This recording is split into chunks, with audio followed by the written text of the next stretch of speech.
Ya Ali Madad. Al-Waiz, Abu Ali, Waiz number 51. Recording ہوتی کہ نہیں؟ بھگت کاراروڑا نے اپنی کتاب میں لکھا ہے، ہمارے پیروں نے اتنے گنان لکھے ہیں کہ اس کے 1 کروڑ پاٹھ ہیں، 1 کروڑ پاٹھ ہیں۔ ویسے جو گنان جس کو ہم عام طور پہ شاستر سے جدا سمجھتے ہیں، ہمارے ہاں 2 چیزیں ہیں، شاستر اور گنان۔ شاستر یعنی گرنتھ، جیسے کہ سلوکا، من سمجھانی، بج نرنجن، ان کو ہم گنان کی کیٹیگری میں نہیں لیتے، ہم ان کو کہتے ہیں گرنتھ۔ گنان ایسے پرنٹڈ جو ہیں وہ 600 ہیں، بڑے چھوٹے سب، لیکن ابھی بھی بہت سے ایسے گنان ہیں کہ جو پرنٹنگ میں نہیں آئے اور بہت سے پنجابی شہروں میں یا سندھ کے اندر بولے جاتے ہیں۔ ایک گنان ہے پنجابی کا، چھوٹی عمر سے میں بولتا آیا ہوں، مگر میں نے کبھی کسی کتاب میں پڑھا نہیں۔ پرانے زمانے میں جو ہمارے بزرگ تھے وہ گنانوں کو لکھنے نہیں دیتے تھے، وہ کہتے تھے کہ تم اگر لکھو گے تو کبھی یہ کاغذ بھول سے زمین پہ لگ جائے گا۔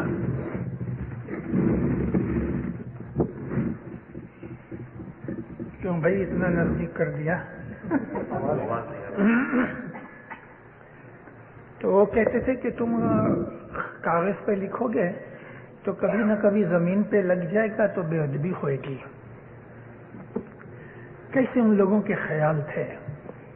اور آج میں ادھر دیکھتا ہوں یہاں کی جماعت میں، مجھے ایک دن کہنا تھا، اچھا مجھے موقع مل گیا آج کہنے کا، میں بولا تھوڑا بھلے آپ لوگوں کو غصہ کروں، آپ لوگ گنان کی کتابیں پاؤں کے پاس رکھ دیتے ہو، ادھر بیٹھے ہوتے ہو، گنان پڑھ کے کتاب پاؤں کے پاس رکھ دی، یہ ٹھیک نہیں۔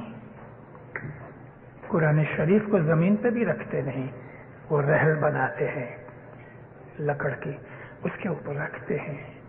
آپ نے کبھی حضرت امام کی جو شادی کی فلم ہے دیکھی ہے؟ حضرت امام کو جب ام اللہ نے قرآن دیا تو محبت نے اس کو چوما ہے۔ قرآن شریف امام کے فرمان ہے۔ اسی طرح سے جو گنان ہیں وہ ہمارے رسول پاک کی حدیثوں کی طرح ہے، اور قرآن شریف کی تفسیر گنان ہے۔ گنان یا فرمان کی کوئی بھی کاغذ کتاب پڑھ کے یا تو گود میں رکھو، کھیسے میں رکھو، لیکن کبھی بھی اس کو زمین پہ مت رکھو۔ اور مجھ کو اچھا یاد بھی کرے، میں مکھی صاحب کماڑیا صاحب کو عرض کروں گا کہ جس کو وارہ دے وے فرمان پڑھنے کا تو مکھی صاحب کے پاس جا کے وہ کتاب لے وے پھر پڑھے۔ تو ہمارے جو گنان ہیں پہلے لکھے نہیں جاتے تھے۔ ایک گنان ہے، گر دیوا گر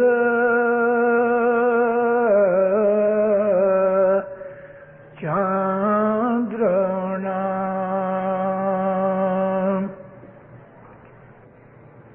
گر دیوا گر چاندرنا، سچا گر دیپک دریا،